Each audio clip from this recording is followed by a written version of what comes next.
Hello guys, welcome back to another video. In this video I am going to unbox and review the LED solar light. I purchased this light for around 300 rupees from Amazon, but I later realized the same light is available for cheap on other websites and on Amazon also.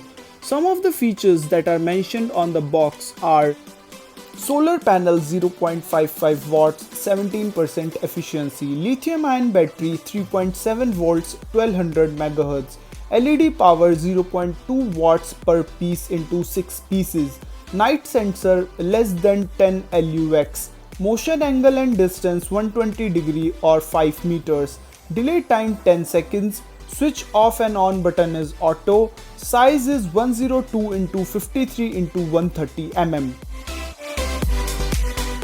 Let's unbox and see what are the box contents. First thing you get is the light itself and a small packet which contains the small piece of double-sided tape, a screw with plastic sleeve. You also get a small manual which mentions all the features and working process instructions.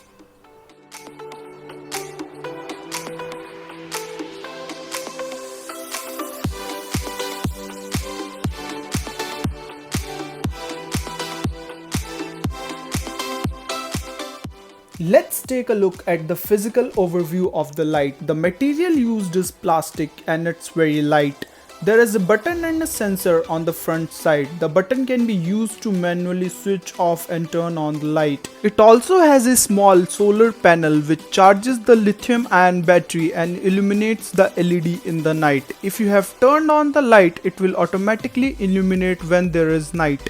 As you can see, when I cover the solar panel, it automatically turns on, and when I remove my hand, it automatically turns off. I have installed it on the terrace as this light contains a lithium ion battery which charges in the sunlight. The motion sensor of the light also works perfectly. When you are in the range of the sensor of light, it brights up, and when there is no one in the range of sensor, it dims down automatically. I purchased this light around a month ago and it's working fine. I was really concerned that as I have installed it in an open area, the rainwater will seep in the light and break it. It's monsoon season going on and it rains daily, but the light is working perfectly fine. In my opinion, this works as described. Only the problem is you have to install it in an open area where sunlight falls on the solar panel. The motion sensor also works fine, but sometimes there is delay in detection of motion by the sensor. Plastic quality is moderate. The solar charging mechanism of this light is really good. When it charges to a full level, it gives bright light.